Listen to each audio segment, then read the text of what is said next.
নমস্কার, অ্যাস্ট্রো ডিভোশনের পেজে সকলকে স্বাগত জানাই। আশা করি আপনারা সবাই ভালো আছেন। এখন দেখে নেব বৃশ্চিক রাশির 11 থেকে 20 তারিখের কি গাইডেন্স আসতে চলেছে।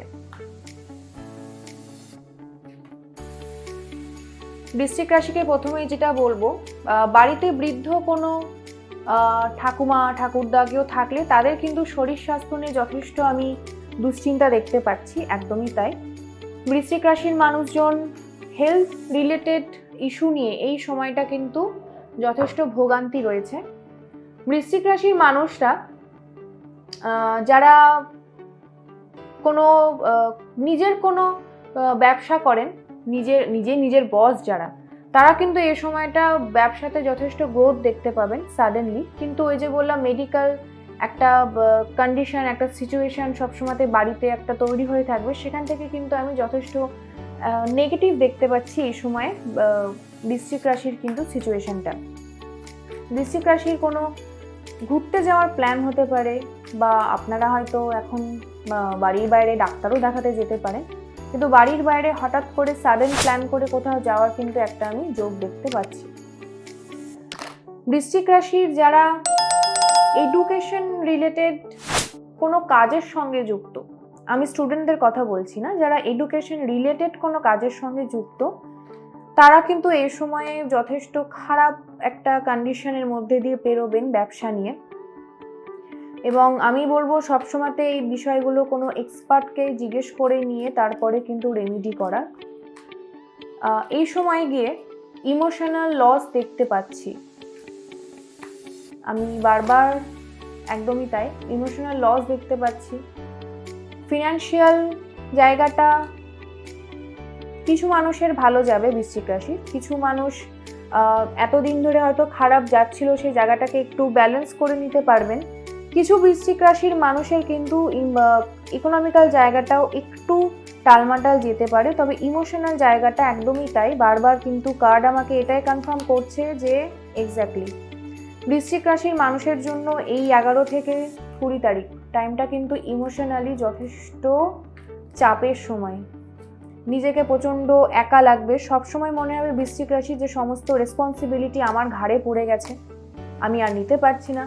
বৃশ্চিক রাশির মানুষের কিন্তু ব্ল্যাক ম্যাজিক এফেক্টের একটা জায়গা দেখতে পাচ্ছি আমি, বা কেউ যদি ব্ল্যাক ম্যাজিক বা হোয়াইট ম্যাজিক যে কোনো রকম ক্রিয়ার সঙ্গে যদি যুক্ত থাকেন বা প্র্যাকটিস করে থাকেন, তাদেরকে বলবো এই সময়টা এই কাজগুলো থেকে একটু দূরে থাকার জন্য, কারণ সেগুলোর এফেক্ট কিন্তু আপনাদের পার্সোনাল লাইফে খুব খারাপভাবে পড়ছে। দেখুন, পার্সোনাল লাইফ কথাটা বলতে বলতে 3 অফ সোর্স এই কার্ডটা এসেছে। এই কার্ডটা কিন্তু ভয়ানক রকম ইমোশনাল লসকেই বোঝায়, একদমই তাই।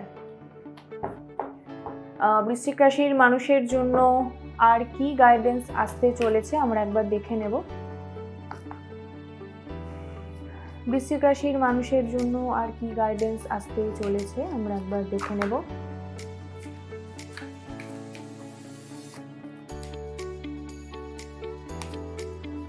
Stay rooted and grounded. বৃশ্চিক রাশির মানুষ বলা হচ্ছে ড্রপ ইউর শেলস এবং ড্রিম অ্যান্ড জার্নি। এই সময়টা আপনাকে যথেষ্ট গ্রাউন্ডেড থাকতে বলা হচ্ছে, জুড়ে থাকতে বলা হচ্ছে, এবং বটম অফ দ্য ডেক হচ্ছে let go of the need to be right. সিচুয়েশনকে সবসময়তে বৃশ্চিক রাশির মানুষের মধ্যে কিছু কিছু মানুষের মধ্যে একটা টেন্ডেন্সি থাকে যে সিচুয়েশন নিজের মতন করে নিজের হাতে রেখে তারপরে বিষয়টার উপর কন্ট্রোল পাওয়ার। সে জায়গাটাকে আপনাকে লেট গো করতে হবে, আপনাকে রুটেড থাকতে হবে, আপনাকে গ্রাউন্ডেড থাকতে হবে, এবং আপনার প্রয়োজনে আপনি যে জায়গাগুলোর ওপর বারবার হাবি হওয়ার চেষ্টা করেছেন বা যে জিনিসগুলোকে আপনি বারবার কন্ট্রোলে আনার চেষ্টা করেছেন, সেই জায়গাগুলোকে আপনাকে এবার ছাড়তে শিখতে হবে। আপনাকে নিজেকে বোঝাতে হবে যে আমার বলে কিছু নেই এখানে, বাকিদের সুযোগ সুবিধা বা অ্যাকচুয়ালি পরমেশ্বরের যা ইচ্ছা থাকবে সেই অনুযায়ী পুরোটা হবে, আমার হাতে কিছু নেই, আমি এখানে কন্ট্রোলিং পাওয়ারে থাকতে পারি না। এই ব্যাপারটা কিন্তু বৃশ্চিক রাশির মানুষকে আগে নিজেকে বোঝাতে হবে। দেখে নেব বৃশ্চিক রাশির মানুষের জন্য এঞ্জেল কি গাইড দিচ্ছে বৃশ্চিক রাশি মানুষের জন্য। সত্যি সময়টা মানসিক দিক থেকে একটু ডিস্টারবেন্স কিন্তু আমি দেখতে পেলাম। নিজেকে শক্ত রাখার চেষ্টা করবেন, নিজেকে সবসময় পজিটিভ ভাববেন, পজিটিভ মানুষের সঙ্গে ওঠা বসা করবেন, পজিটিভ জিনিস দেখবেন, পজিটিভ জিনিস পড়বেন। এঞ্জেলের জন্য, এঞ্জেলের কাছ থেকে বৃশ্চিক রাশি মানুষের জন্য গাইডেন্স হচ্ছে ওয়েট, যেটা আমি একটু আগে বললাম, ইন দ্য নিয়ার ফিউচার। যেটা চাইছেন এই মুহূর্তেই, আপনি যেটা চাইছেন বা এই মুহূর্তেই আপনাকে করতে হবে, জানতে হবে, পেতে হবে, এই চিন্তাভাবনা থেকে বৃশ্চিক রাশির মানুষকে কিন্তু বেরিয়ে আসতে হবে। অপেক্ষা করুন, কতদিন করবেন, কতক্ষণ করবেন, ইউনিভার্স নিজে সেটা আপনাকে বুঝিয়ে দেবে। কিন্তু this is not the right time. যেটা করতে চাইছেন, যেটা ভাবছেন, বা যেটার উপর আপনার অধিকার আছে বলে আপনি হয়তো সেই জিনিসটার উপর অধিকার বোধ দেখাচ্ছেন, সেই জায়গাগুলো থেকে কিন্তু নিজেকে উইথড্রল করে নিন। This is not the right time. আপনাকে অপেক্ষা করতে হবে। বটম অফ দ্য ডেক এসেছে ইন দ্য নিয়ার ফিউচার, অর্থাৎ আপনার ইচ্ছে, আপনার ম্যানিফেস্টেশন কিন্তু পূরণ হবে। আপনি যেটা চাইছেন সেটাই হবে, কিন্তু এই মুহূর্তে হবে না। অপেক্ষা করতে বলা হচ্ছে।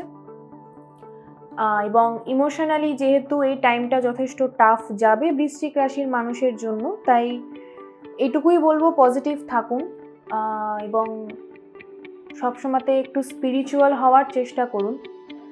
তাহলে নিজেই নিজের পজিটিভিটি, নিজের নেগেটিভিটিগুলোকে, বৃশ্চিক রাশির মানুষের জন্য আমি যেটা বলবো যে একটু স্পিরিচুয়াল হন, স্পিরিচুয়াল ভিডিওস দেখুন, গান শুনুন। যেটা আপনার মনে হয় যে কাজটা করলে আপনার নেগেটিভিটি দূরে সরবে, আপনি আরও পজিটিভ হবেন, পজিটিভ মানুষদের সঙ্গে মিশুন। দেখবেন এই 9টা দিন, এই 10টা দিন যথেষ্ট ভালো থাকবেন। যদি রেজোনেট করতে পারেন তাহলে অবশ্যই ভিডিওটিকে লাইক করে দেবেন, কমেন্ট করে দেবেন এবং পরবর্তী ভিডিওর জন্য চ্যানেলটিকে সাবস্ক্রাইব করবেন এবং আপনার পরিচিত মানুষের সঙ্গে কিন্তু শেয়ার করে দেবেন। দেখা হবে পরবর্তী ভিডিওয়। ধন্যবাদ।